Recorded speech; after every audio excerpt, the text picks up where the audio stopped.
conference. This is your opportunity to ask questions directly of Jo. We've had a number of questions in. I'm going to move through them at some pace. What I'm going to do is ask the question, invite Jo to answer, and then take some supplementary questions from the floor on the same sort of topic that's arisen. We'll try and get through as many as we can. Our first question, Jo, is from Lisa Smart of Hazel Grove, and she asks this. David Cameron said that some people would never forgive him for calling the referendum. Do you forgive him? I think there's quite a lot of people in that category in this hall right now. No, I don't forgive David Cameron for calling the referendum. I think so much of the problems that we are facing right now stem from David Cameron's shocking misjudgment in putting the interests of the Conservative Party ahead of the national interest.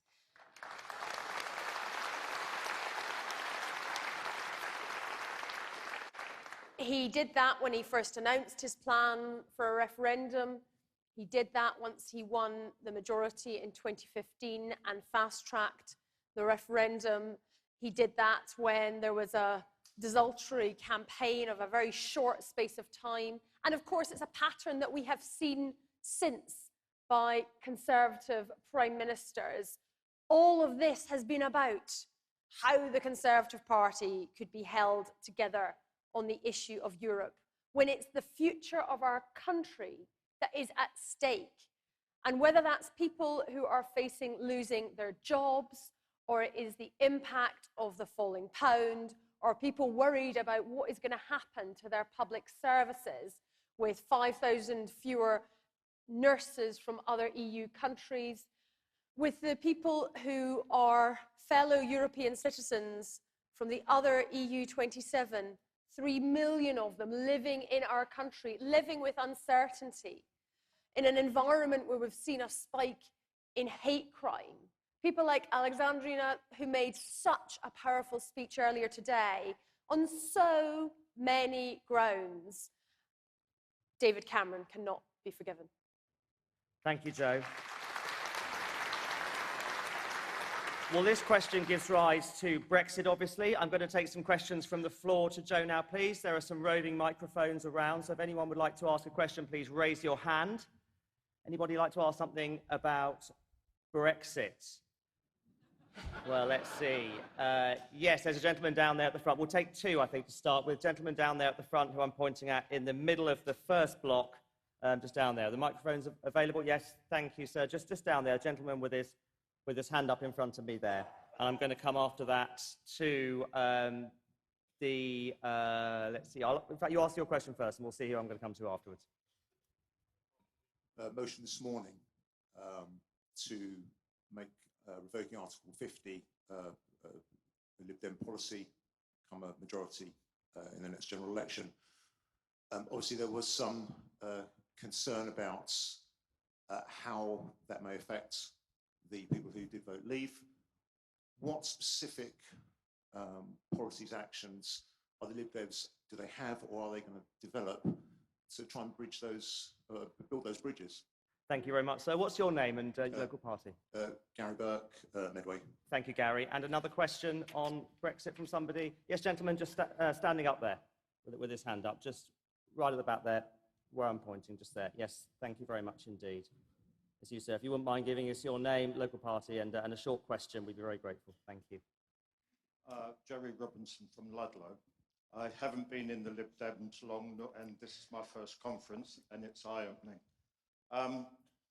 My tutor once said to me years and years ago that if you really believe in something, no matter how difficult it is, you will make it happen. So let's just assume we are going to stop Brexit. So the question for you, Jo, is we stop it. What is our position when we're back in the EU? Well, we remain in the EU. Surely we should be up there with the lead countries, reforming it, shaping it, and driving it forward. Thank you very much. Jo, there we are, two questions. Absolutely. And thank you very much for those questions. And Jeremy, can I say welcome to the Liberal Democrats? You are among friends here, and to...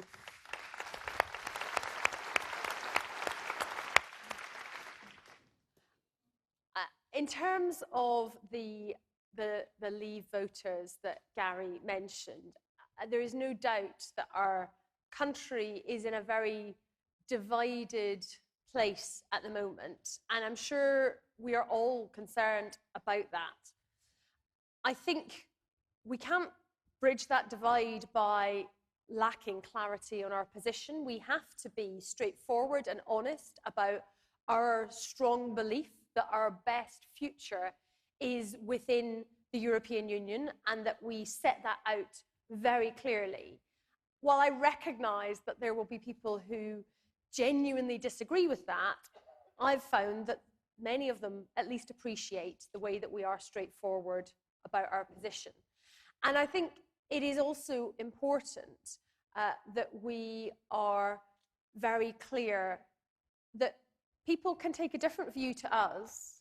That doesn't make them bad people, right? People can genuinely believe that leaving the European Union is going to be good for the country. Now, we can say why we disagree with that, but I believe it is possible to conduct debate in a culture of respect, in a way in which we can meet people with arguments in a constructive fashion.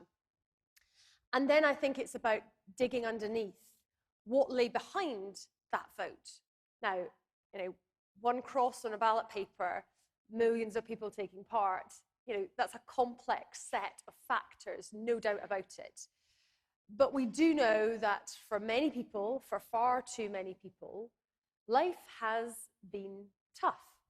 And they feel that if they work hard, there's no guarantee they will get on. And that is the fundamental failure of our social contract that I believe we need to address. And we do have strong policies for doing that. We've been passing some of them and debating them at this conference here this week.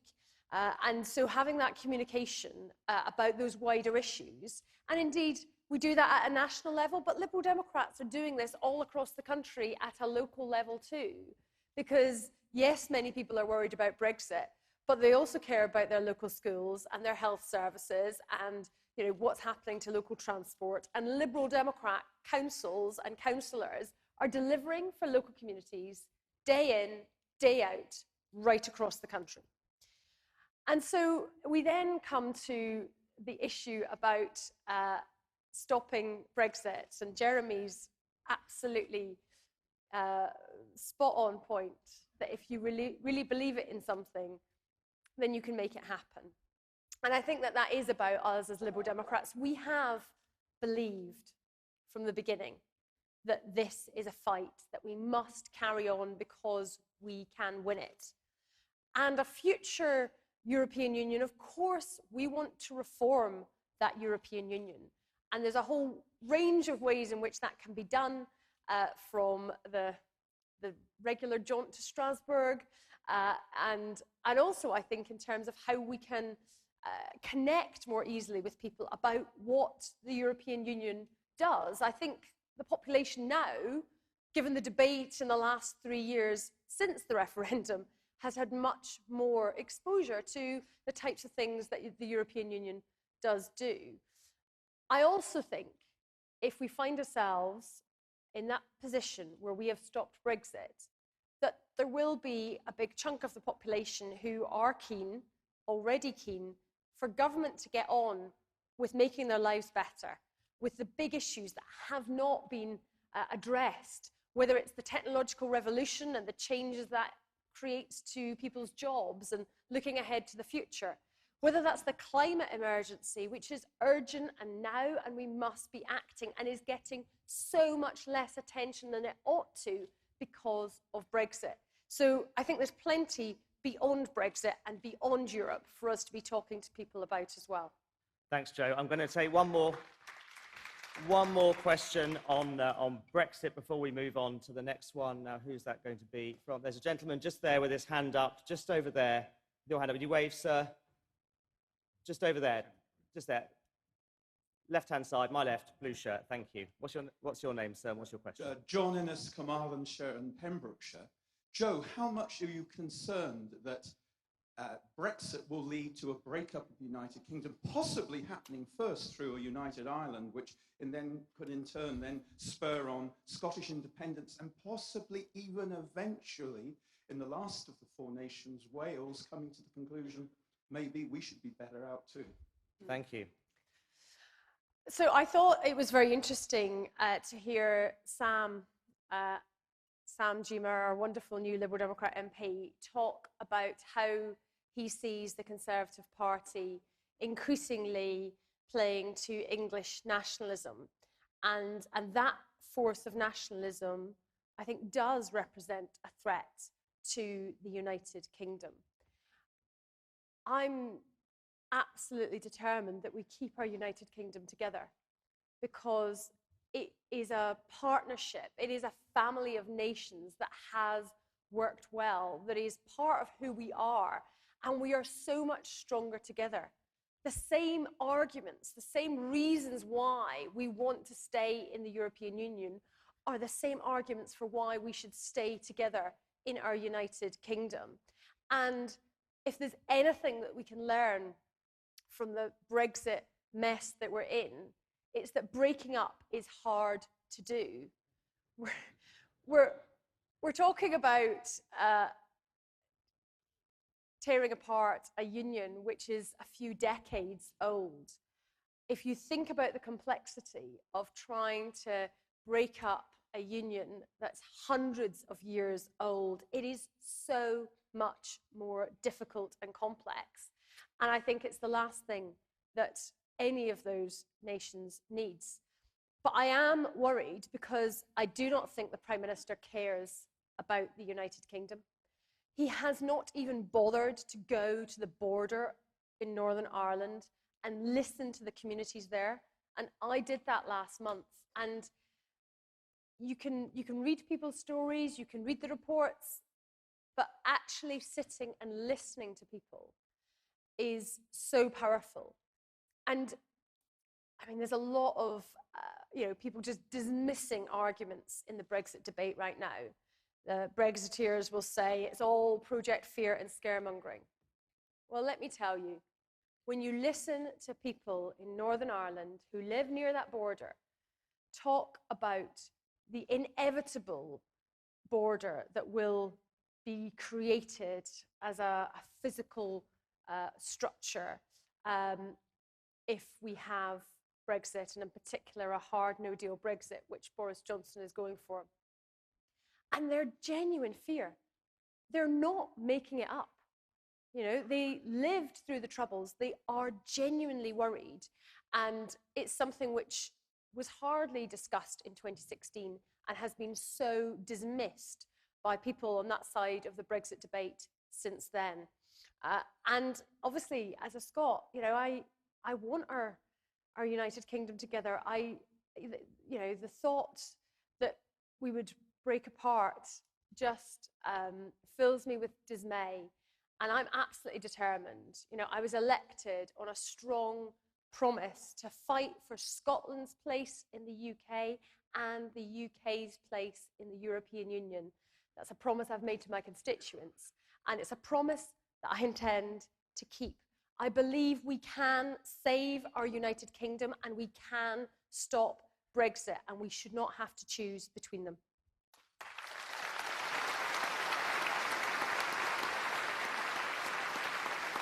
Thank you very much, Jo. Well, it's interesting that question related to the constitution of our union, because that's precisely what our second question is about. And it's from Carl Cox from Devises.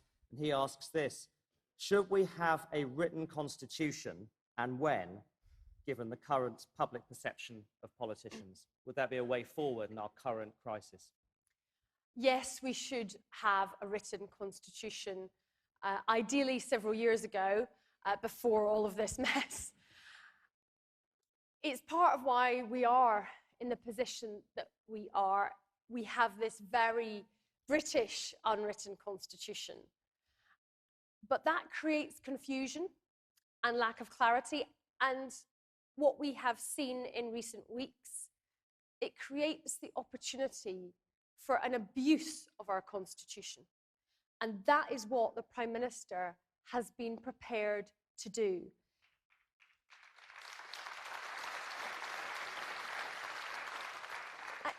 I mean, normally our unwritten constitution works on the basis of convention and on the basis that this is the way things are done. And mostly politicians, those people in positions of power, abide by that. We've now seen somebody who is prepared to shut down Parliament at a time of national crisis and deep uncertainty. To do that by sending 4 members of the Privy Council to Balmoral to place that instruction to the Queen, who left in with no choice but to accede to it. I mean, in itself, I think, putting the Queen in an impossible position, which a responsible Prime Minister would not have done. And to argue for this 5-week shutdown, in total contrast to the convention, where even when a Queen's speech happens, we talk more about 5 days, usually.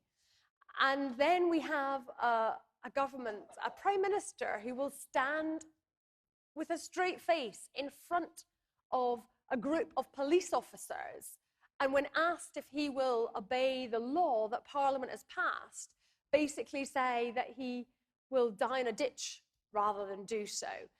It is dangerous times when those tenets of our constitution are being dismissed like that, and I think having a written constitution is the protection that we need. And of course, it is long-standing Liberal Democrat policy for good reason. Thank you, Jo.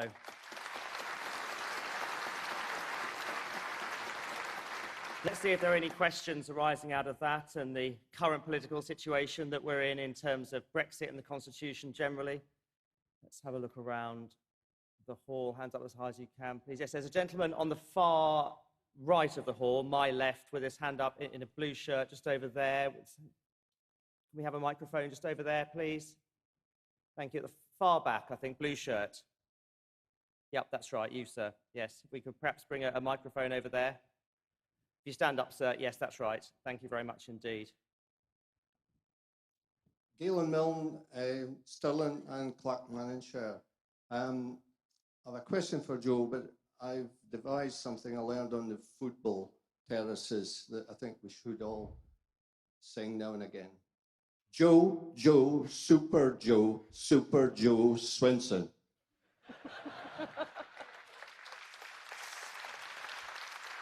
Thank you.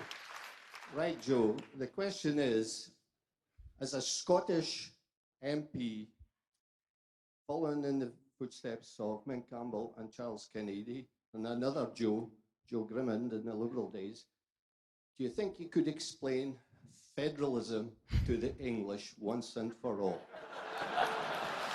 Oh, we're getting into controversial waters. I'm going to invite one more question. Anybody would like to? Yes, there was a gentleman, I think, down here, a young gentleman who had his hand up. That was your question. All right. Well, in which case, there's a lady just there in blue. If you stand up, madam, if you wouldn't mind. Blue and green, black and green striped top. Yes, to you, madam. And we'll get a microphone over to you as well. Would you stand up for me, please, madam? That way the stewards will be able to see who you are. Yeah, microphone just coming down the row now. There we are. Lovely. If you wouldn't mind giving us your name and your question, I'd be very grateful. Hi, Jo. I'm Sue Catchpole from Broadland Lib Dems. I'd just like to say that I agree with what you've been saying, and that younger people would expect us to put a constitution in place. Thank you very much. That's the impression I'm getting. Thank you. Right, Jo. Absolutely. First of all, thank you for the chant, Galen. I'll have to teach it to my son, who's in particular a keen football fan. I mean, in terms of federalism, I think there is, we need to come together as a family of nations who are in a genuine spirit of partnership. It's not about one being dominant over the other. It's not about the UK entity being in control. It is about the power resting in those places, those different nations coming together. And of course, as Liberal Democrats, it is not about being content with centralisation at that level of Scotland, England, Wales, or Northern Ireland as well, because we know from Scotland what it's like to have a Scottish government that is a centralising government and takes power up from local communities to the centre. We are a party that wants to disperse power to make sure that individuals and communities have power over their lives, and then that power comes together to be able to achieve more, whether that is through our United Kingdom or indeed through the European Union or in international matters, how we can work with other countries at organisations like the United Nations.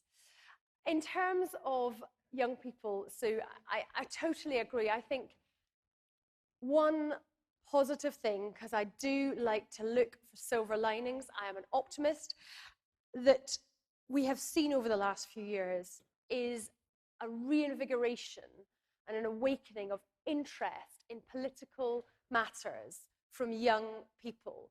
And I think that is very healthy. And many of them look at the way things are done, and this is not exclusively young people, to be fair, and shake their heads in dismay at what they see. And I have particularly felt that in the last few weeks, where BBC Parliament has apparently become viewing de rigueur and has been, to some people, I've read the new Love Island, apparently. So I've lost count of the number of people that sort of say to me, I watched your speech, and I'm like, what, the one that was at midnight? Okay, right, fine. I'd have quite liked to be in bed at that point, but no, Parliament was sitting and we were debating incredibly important matters. But despite the fact that we were debating incredibly important matters, it was laughable, if it wasn't so serious, the way in which many, but not all, MPs were engaging with it in a kind of braying and bravado environment, that it was about one-upmanship, as if it was some kind of student debating society, rather than talking about issues of huge national importance where people out in the country are worried. So I think there's a lot that we need to do to change our politics, that young people and people of all ages look at and say, no, this is ridiculous. We must be able to do better.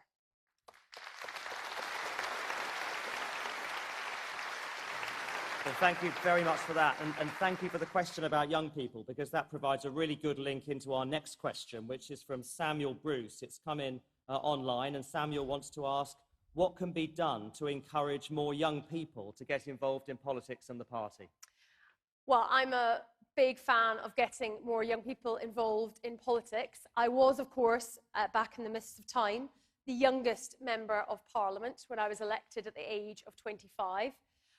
I was often asked by broadcasters, what can we do to get more young people interested in politics? And I sometimes thought, you're asking a young politician. I'm not exactly typical, so I'm probably not the best person to ask. But I think it is about relevance. I think it is about engaging in a way that, as far as possible, strips away the stuffiness and the procedure that gets in the way of the issues, and just having a very straightforward conversation. There can be, it's fair to say, quite a bit of patronising attitudes towards young people in politics. I have experienced in my time. So I would generally encourage you to engage with young people as adults as far as possible. Obviously, there's some safeguarding and important protection issues that we need to bear in mind when teenagers are being involved in our party, and when we see amazing speeches like Niamh earlier today, who I very much hope I'll be able to meet, and of course who will be back at school tomorrow. So I think actually having a conference where part of the conference is at the weekend, which I know is a change that was brought in a few years ago, when it used to be much more that conference was during the week. That's important to make it actually possible for young people to come along and to engage. And let's just listen to what young people have to say and ask them questions and let them ask us questions and engage. And I find one of the most enjoyable things that I do as a member of parliament, and I know that councillors and other MPs and representatives do this too, is to go to local schools and to talk about politics and democracy and the job and to take questions. And it's always so refreshing. My favourite age group to talk to is 10-year-olds. 10-year-olds know quite a lot about the world, so they can ask really interesting questions, but they've got no self-consciousness at all. So they'll just ask you anything. It's great. And if you can explain something in simple terms to 10-year-olds, then you've properly understood it. It's often quite a good test. So I would just encourage that engagement and in a genuine spirit of inquiry, rather than making assumptions about what young people have to offer, because I want to see a politics and a democracy that is diverse and representative in all ways, and that includes age at both ends of the age spectrum. It includes not writing people off when they reach retirement age, and it includes not assuming that somebody doesn't have a brilliant perspective to offer because they happen to be a teenager. Thank you very much. Thank you. Well, I can't promise any 10-year-olds, but I wonder if there are any young people here who'd like to ask Jo any questions, or indeed, lady in the front. Lady in the front. Stand up for me if you wouldn't mind, madam. Yes, if we get a microphone over to you, that would be marvellous. There's a steward just coming round. It's a bit of a race by the stewards as to who can get there first, and you've managed it. Well done. Yes, thank you. What's your name and question, please? My name is Emma Honeyball. I'm from Cannock Chase. I am still young. Absolutely. It's my first conference, and I joined the party in May. And as someone wanting to be more active in politics, I was wondering, from your personal experience of being a working mum, how can I be as active as a Lib Dem and also balance my family life? Wonderful, thank you. Could I take one more quickly? Yeah, sure. Anybody else? Yes, lady on the front row, just there, right close by. Same microphone. Yes, what's your name, please, madam? Hello, Olivia Lewis, West Berkshire, Newbury. A similar question. I'm now a town councillor and I have 2 young kids. And I just wonder how brave the Lib Dems might be in terms of looking at job shares for MPs, maybe suggesting bringing in a carers allowance at town council level, because I'm trying locally to bring more women in. But I myself am struggling enormously shelling out for babysitters. And as you know, it's not easy. But I think some structural changes, some brave structural changes from the top down would make a real difference. And I think you might be well placed to do that. As a Great question. mum. Well, thank you very much. Jo. Well, I mean, great questions. First of all, Emma, yeah, I like to think I'm still young. I don't always feel it these days, but I've got a new category, which I'm going to share with you, which I'm calling Politics Young. And I'm still politics young, but when I speak to school pupils, there's no way they think I'm young. I can remember life before the internet, so that makes me very old.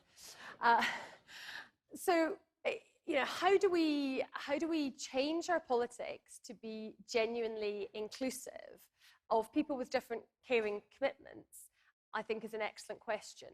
And I was delighted to see that earlier today there was a training session which was about how to campaign when you have young children. And I understand that it was attended, very well attended, importantly by both women and by men, because men's role as fathers is hugely, hugely as important, as I know you agree, Jeff. Absolutely, I do. And I think, I mean, I've just around conference, like in the last couple of days, I've seen a lot of babies and small kids. And I mean, I think that's great. I've enjoyed some gorgeous cuddles. I saw Luciana earlier on when she was arriving here with baby Zion.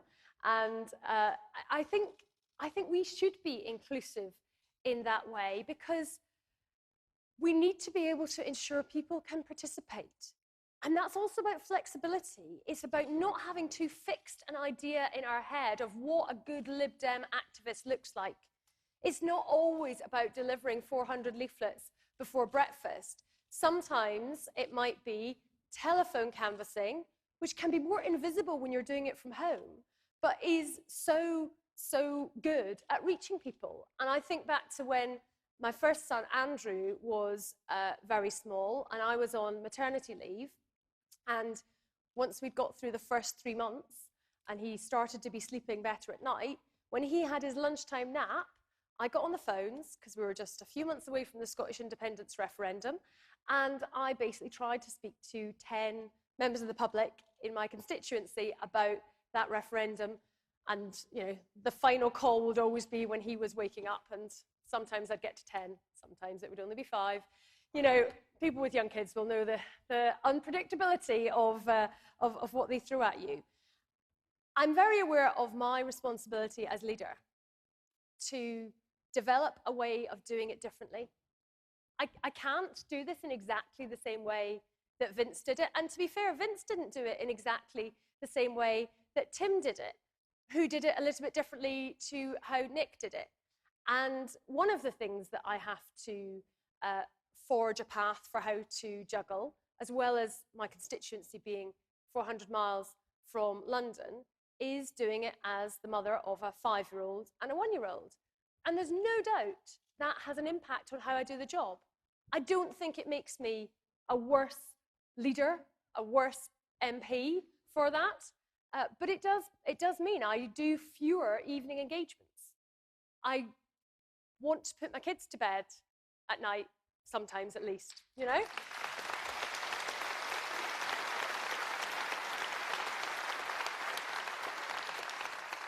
I do a lot of conference calls at 8:30 in the evenings. So I think it's just about us being prepared to be flexible and open to how people need things to be done differently, and within local parties and associations to take that into account and to consider times of meetings, to ask people what might help, to think about the events that we run that are social events, and have some that are going to be family friendly, in the same way that we will have some that are not based around alcohol. And, you know, just think that different people have different lives, and we should be making our politics as inclusive as possible in all of those ways.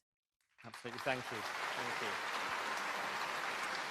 I'm going to see if there's one last question on this topic before we move on, and I'm going to ask Ruth over there. Yes, that's right. Ruth, would you mind standing up for me, please, so the stewards can see you? There's a microphone just coming over towards you, right behind you now. And I'm going to invite you, please, to give your name and ask your question to Jo. Hi, Ruth Coleman-Taylor from Calderdale, currently Deputy Mayor of Todmorden in West Yorkshire. Jo, when I was a working mum some years ago, and was also a councillor and so on and so forth, one of the ways I was able to attend party conference was that there was a creche.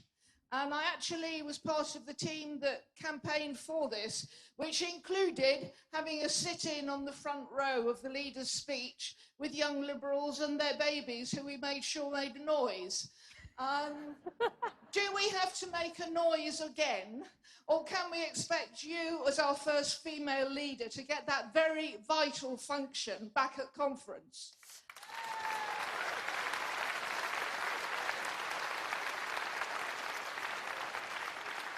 Well, Jeff's looking at me with interest now as chair of conference committee. We are going to look at it, I'll say that. FTC is going to look at it. You've got the answer already. First of all, what I would say, Ruth, I mean, I remember a conference 2 or 3 years ago when Andrew was little and he was in the creche, and it definitely helped us, and I think that was always a great strength.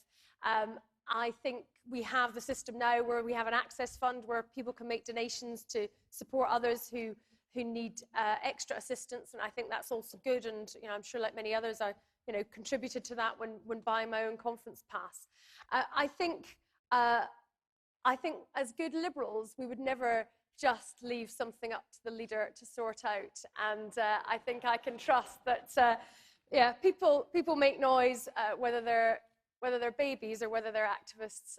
So I'm sure the campaigning will continue, and we have that commitment from Conference Committee Chair that this is going to be looked at, which I think sounds positive.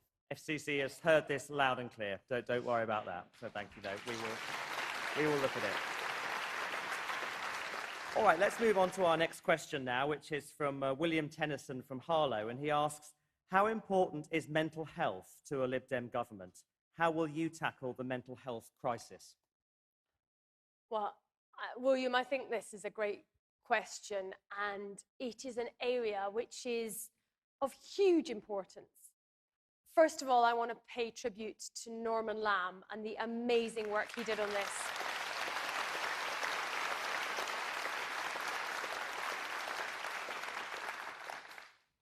In some ways, we almost take for granted now that the importance of mental health is clearly defined in our politics. But when Norman started flying the flag, with Liberal Democrats putting this issue forward, there was not the broad consensus that does now exist across the political spectrum. And that consensus is really good progress.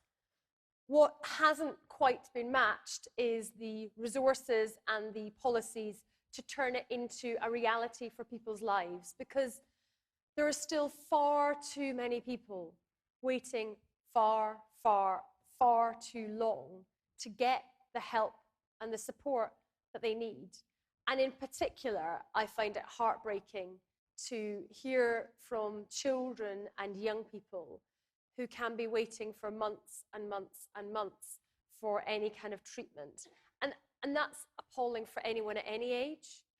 But if you're 8 years old or 10 years old, you know, the proportion of your life that is passing when you're waiting for more than a year for treatment is absolutely huge, and it's such a formative time. I think what has been so powerful is the way in which the stigma around mental health is being broken down. And I know here at conference, I've heard many members share their own personal experiences of dealing with mental health challenges. We all know in our own families people who have struggled or are struggling with different types of mental illness. And being able to talk about it is an important first step. But then we do need to make sure that the services match that ambition. And our goal should be nothing short of full parity, that you get just the same level of service with the speed and quality if you break your leg or if you have a breakdown. It should be the same.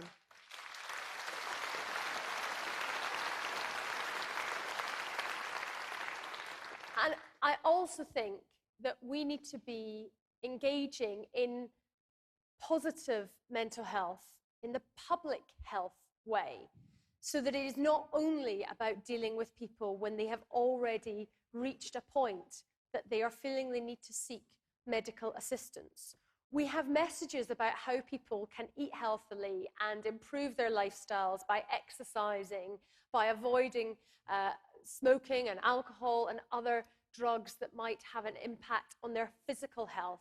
And I think we need to be promoting positive mental health in the same way too. And that's partly about our wider policies around quality of housing, around the natural environment and green space and access to the arts and sports and leisure facilities, because all of these things can support people and help to build resilience so that people are less likely to face mental health problems, or if they do, they have more different avenues available to support them in their recovery. Thank you very much. Is there anybody who would like to ask a question on any topic relating to mental health and the policies that we should adopt and so on? There's a lady standing up, I think, just over there by the stairs. Do you wave your arm? Yes, right there. Thank you. What's your name and question, please? Hi, Jo. Hi. I'm EJ Fawcett. I'm from Oxford West and Abingdon. I'm 17. I am a bit offended by the comment you made earlier where you compared student debaters to Parliament. I think we're much more mature.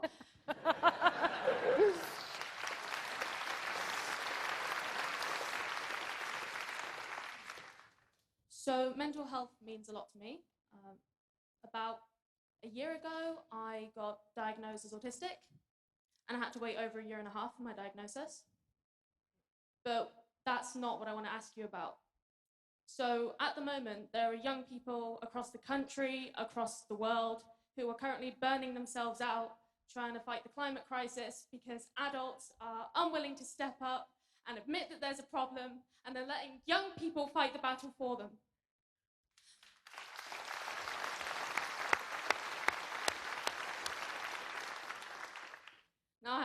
planned on getting this emotional, but I am one of those young people. So my question is, on Friday, are you going to be attending or supporting the global strike for climate? Will you stand with young people who are going through this crisis right now? And will the Lib Dems take a stand, listen to young people, and do what we want them to do? Thank you. I'm going to invite Jo to answer that right away.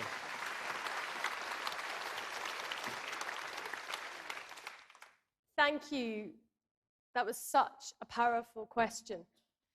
And it is shaming for that generation of adults that it's children and young people who are this strong, amazing voice that we are seeing. The energy in the environmental movement right now that's come from people like Greta Thunberg and all of those who she is inspiring through the school strike for climate, who are out there with Extinction Rebellion, who are making this case. And I am so excited to see that energy, but equally, I recognize the point that you make, that this should not be on the shoulders of young people to do on their own. We should be standing side by side together to make this case. And yes, I will be on Friday supporting the global strike for climate in Glasgow, where there are events. I'm going to be in support. And I know that so many Liberal Democrat representatives are. Vera, our climate change spokesperson, Leila, who's been a massive supporter of the school strike for climate. It is so important that we harness that energy and use it to create real political change, and the Liberal Democrats will absolutely be at the heart of that. So thank you for being with us and for what you are doing. Thank you.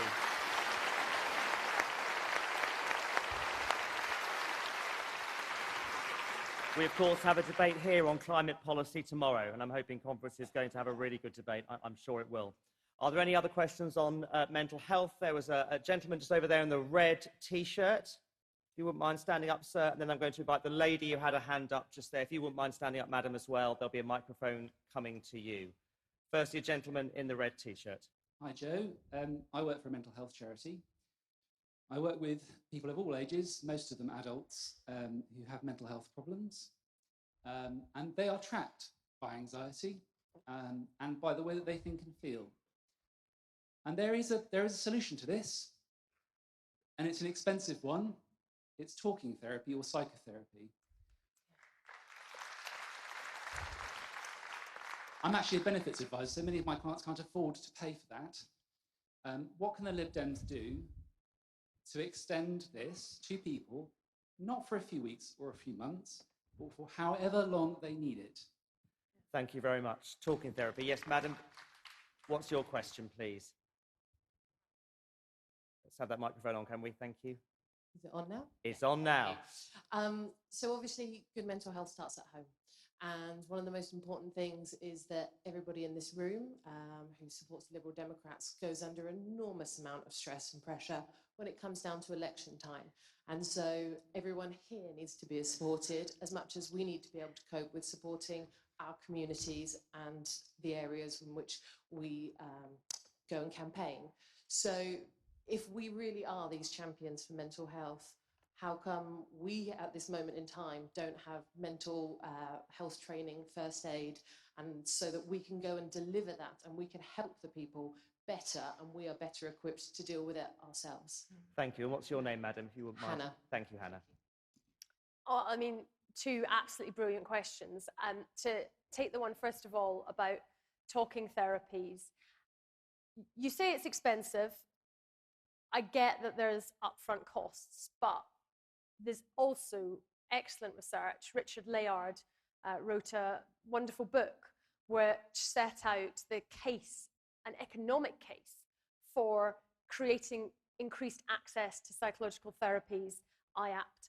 And that actually, if you do that, what you what you reap in the benefits from that in terms of people being able to get on with their lives, the reduction in other health problems, the improvement in their ability to contribute within their working environment, and indeed in their relationships at home as well. So, I think we should be prepared to invest in this issue, but we should also recognize that this is a win-win, because it's helping people to make the contribution that they want to make within their own personal lives, within their families, their communities, and wider organizations. So I think it's an essential way forward. And the key point that you make is that the rationing of that at the moment, because there is such demand, and you've got some logistical issues about, literally how do you train up enough new people to be able to deliver this and do that quickly enough.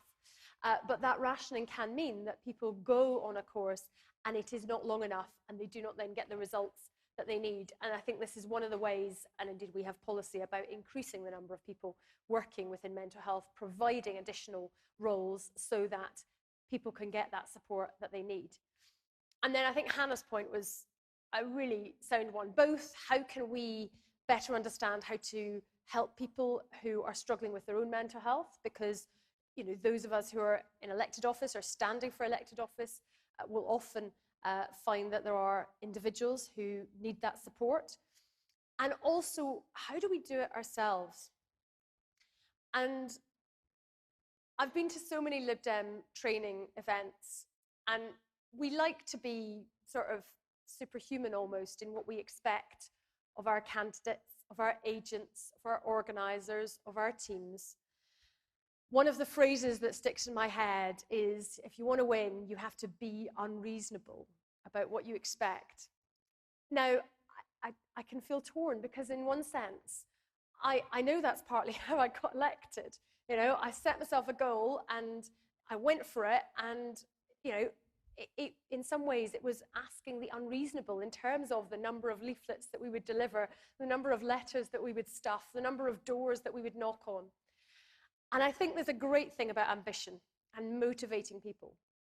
But too often, we let too much fall on the shoulders of too few people, when we could work smarter, or where we could spend more time growing the team and the pool of people. And at this moment in our party, where we have had so many new members join us, I think we need to be a lot better, a lot more proactive about encouraging new people who have joined our party to be actively involved, and making that easy, and making it sustainable, making it that you can be involved and you can do things in the Liberal Democrats, but it does not need to be your entire life. Because there's some of us who are happy for it to be our entire lives, pretty much, but not everybody's like that. So making it possible for people to contribute in the way and in the volume and in the amount that works for them, and being happy with that, rather than making them feel bad for not doing more, I think that is a really important point for us all to hold on to. And elections are stressful. So looking out for each other, and recognizing that at times when there's a sharp word or whatever, that we can de-escalate that afterwards. We can recognize there's a sign that somebody is perhaps themselves not getting enough sleep, not getting enough support, and we can look after each other a bit better. Because if we want to achieve the things that we do for our country, and that is why we are driven to do this, we need to work together, we need to stay together as a team, and we need to look after each other together. Thank you very much. I'm going to take one more question on this, and there's a lady, a very short question. There's a lady in a green top who's been very patient, had her hand up for ages. So, madam, if you wouldn't mind giving us your name and asking a short question of Jo, I'd be very grateful. Thank you very much. My name is Lara Pringle. Unfortunately, our family needed to take our local authority to a special educational needs tribunal. It's about time that local authorities spending our taxes are held to account by an ethical code of conduct, where they are not allowed to use public taxpayer money to abuse the tribunal system to prevent families with children with special educational needs and severe issues from getting the help that they deserve. Thank you very much. SEN and funding generally. Absolutely. And I mean, Lara, it sounds horrendous what you've had to go through. And I'm often struck by challenges that people in my own constituency come to my surgery. And as if it isn't difficult enough, as if it's not enough challenges for parents who are dealing with children who have significant health needs or significant emotional needs, on top of the general challenges of being a parent, to then have to fight the system too, just grinds people down. And we need to make it easier for people, and we need to make it more individualized, because every child, every person is different and will need a different set of support. And too often it's not put in place and it's too much of a fight. And I think it's wonderful when parents fight for that. But the thing that's perhaps even most worrying is we know that not all parents have the capacity, the time, the emotional energy, the health themselves to be able to take that fight on. And so the outcome means that we are failing children who should be getting better support. You're right to raise it. Thank you. Thank you very much. We've got time for one more substantive question, and it's from Diana Gray, and it's this: how are we going to challenge and win in the north of England? Well, the first thing I would say is we are challenging and winning in the north of England. And if we look at council gains in Liverpool, in Manchester, in Hull and other places, and if we look at the types of fabulous candidates who I hope and expect we will welcome to Parliament, people like the first questioner, Lisa Smart, people like Tom Morrison, who was on the stage earlier today, or Cameron Hussein in Leeds, or Laura Gordon in Sheffield. We have a strong team across the north of England. We have strong constituencies who are working hard and fighting. So we will be winning in the north of England. And what are the elements that we need to be talking about? I mean, there's significant need for investment in infrastructure, high-speed 2, and things like the Transpennine railway improvements. I mean, it's 20 years since I lived in Yorkshire, and I remember getting on what was then Northern Spirit, though there was nothing heavenly about it, trains to and from work. And, in the recent leadership election, returning to these train services, they don't really seem to have taken any kind of step forward in the last 20 years. So there's clearly need for greater investment. I also think there's a mindset shift. I really notice, with apologies to all of you lovely people who are from London and the South East, that there can be an attitude that thinks that that's where the world starts and ends. And there is a whole world outside of London that can be dismissed, and whether that's by the media or by government.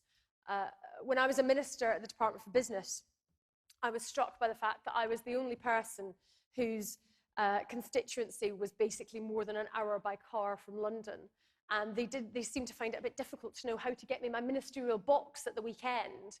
I said, well, what do you do for everyone else? Well, we just stick it in a car and it goes to them. I think there is this mindset which needs to change as well. And then, we need to take our Liberal Democrat message. People in the north of England are concerned about Brexit. They're concerned about jobs. They're concerned about the climate emergency. So we need to have the specific policies about investment. We need to recognise the full diversity of our United Kingdom. And just as we champion devolution within Scotland and Wales and Northern Ireland, we need to make sure that there is genuine power within those cities in the north of England as well. Thank you. I'm going to take a few very quick questions arising out of the question, how are we going to challenge and win in the North? Does anyone want to ask Jo anything about that? It's a gentleman in a white shirt who's right at the very back. If you wouldn't mind standing up, sir. Yes, you. You're going to be our first questioner, please. I see there are a couple of stewards running over microphones. Who else would like to ask a question? Anybody else on this? Yes, there's a lady waving just there in, I think, my eyesight's not particularly good. If you wouldn't mind standing up, madam. Just there. Yes, you. Yes, thank you. You're our next questioner. Let's have our first question, if that's all right. What's your name, My name sir? is Mike Eccles. I come from Brecon and Radnor. I'm a new member of the Liberal Party. Here we go. Oh, now there's a slip if ever I heard one. I've just joined. I haven't been in politics for 50 years. And I would just like to ask whether you would consider moving Parliament to Manchester, actually creating a Parliament building which was less confrontational, maybe on the idea of a circular Parliament, something that would change the entire dynamic of the interaction between politicians. Would that be something that the Liberal Democrats would support? All right, thank you. And another one, the lady up there with the microphone, yes? Yeah, my name's Harry. I'm from Monmouthshire. My question is actually more based on our new MPs that have joined. It's obviously really exciting to see the number rising again in Parliament, but I'm wondering how carefully you're vetting them and whether or not actually you're vetting them to the same extent you would anybody else who was looking to stand. I've been a Lib Dem supporter for 27 years, ever since I was 18 and could vote, and my liberal values are incredibly important to me. And I'm concerned that some of the people that have joined recently don't share those values, and their voting records show their true colours. All right, thank you very much. And I'm going to take one more question. That's not really about the north of England, but that's fine. Is there anybody who wants to ask a question about the north of England? Yes, gentleman there. If you wouldn't mind standing up, sir. Yes, you in the red, I think, shirt. And what's your question, please? Thank you. Hello, my name's John Haig. I'm also a new member. I joined earlier this year, my first conference. In order to gain credibility in the north of England, you have to address the issues that caused all those Brexit voters to vote for Brexit. You need to do that in a credible way, where you do some proper polling, some proper analysis, and document it in such a way that the actual issues that caused those people to vote the way they did, misguided as it was, and address those questions specifically, make it absolutely clear that you're doing that. Then, with that credibility, you will have some hope that those people will start to come round. Furthermore, you'll broaden the message as well. But, you know, what are the Liberal Democrats going to do to address that specific set of questions? Thank you. And in fact, we had a question that I didn't have time to take, which was about how we get the votes of the 52 people who voted to take back control, the 52% of people who voted to take back control. That was connected to that. Jo. Well, first of all, Mike and John, very welcome to our party. Wonderful to see you here and with us. On the issue around Parliament, yeah, I mean, I think the London-centric nature of Parliament is an issue. Could it be moved? Well, I mean, you suggested Manchester. I might proffer Glasgow into the mix. But I think we should be looking at how to reform the way it operates too. I was really disappointed when I saw the artist impressions of the plans for the temporary chamber. Many of you will know that Parliament is basically a massive fire risk at the moment, needs a huge amount of work done to it to make it safe, and it had slightly dropped off the priority list, but after the fire at Notre Dame, it has rightly come back onto the agenda. But the temporary chamber that is due to be in place is basically a carbon copy of the existing House of Commons, which to me seems like a massive wasted chance to try something a bit different. I don't think it is impossible to have a more civilized politics within the House of Commons chamber as it is, but I think it would be easier to try new ways of doing things if you had a different a different type of circular chamber or some other design, and the temporary move is a perfect opportunity to do that, and therefore I think currently looks like it will be a missed opportunity. To Harriet's question about the vetting, some of you will have seen the Parliamentary Party report yesterday when Alistair Carmichael talked about this. So there is a process for MPs who want to defect to the Liberal Democrats. It's not the exact same process as anybody that wants to become an approved candidate, where they go through a full day of different assessment tasks, partly because some of those tasks are things like how to make a speech or to give a media interview, and clearly for people who have been members of Parliament, as experienced members of Parliament, some of those skills are already in sort of clear sight and have been tested.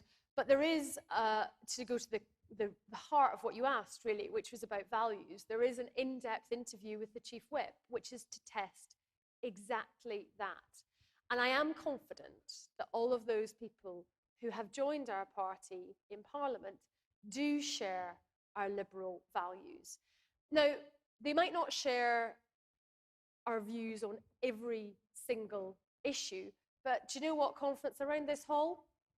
We don't all share views on every single issue, as the lively debates that we have on this stage attest to. And we all know that as Liberals, it is sometimes possible to reach a different conclusion on a particular policy issue from a Liberal perspective. So the values, I believe, are there. They are being tested, and that is important. And I will not have heckling, please. No, they are tested importantly. So, I'm sorry, you've had your opportunity to ask your question. Jo's answering it. Let's do it with the courtesy of listening to the answer instead of heckling from the audience. Thank you very much. Thank you. We'll have no heckling from the audience. Thank you. I think conference wants to hear the answer. So there is that test in place, and I am confident that those values are ones which we share. In terms of John's question, which is really important, how do we reach out? How do we address some of those genuine grievances which led to that Brexit vote? And as I think I said earlier, of course it's complex, but I think there's two large sort of baskets of reasons why people voted leave. One is on economic issues, and the other is on cultural issues. And on economic issues, I do think we need fundamental reform. The economy is not working as well as it should for people or for our planet. And whether it's the policies we're debating tomorrow on the climate emergency, or some of the policies we've already debated about how we are able to help people who are on low incomes, we do have and need to put front and centre those policies which will make a difference to people's lives. On the cultural issues, I think bluntly there is a battle going on in our country. Who we are as a country is at stake. And I know that for me and for many of you, the morning after that referendum, the dismay was not just about EU institutions. It was about that deeper question of who we are. Are we an open society? Do we value people coming here? Do we think we should work with others to get things done? Do we treat people as individuals and agree that everyone should have equality, no matter what their skin colour, no matter what their nationality, no matter what their religion is? And those are the things which feel under threat, and those are the things that we will stand up for as Liberals. Thank you very much indeed, Jo. And thank you to all of our questioners. I've just got one more. I think we'll take a little bit of time just to ask one more. It's from Jill Hope from South Northants, and she asks this. Jo, a Tory acquaintance of Jill's described you as fluffy. Jill says she knows you and knows that that description is terribly wrong. How would you respond to the accusation of being fluffy? Well, yeah. I wrote a whole book about unconscious bias, equality, and so on. Let's just say I got elected to Parliament as a 25-year-old woman. So I have some experience of being underestimated. People only ever do it once.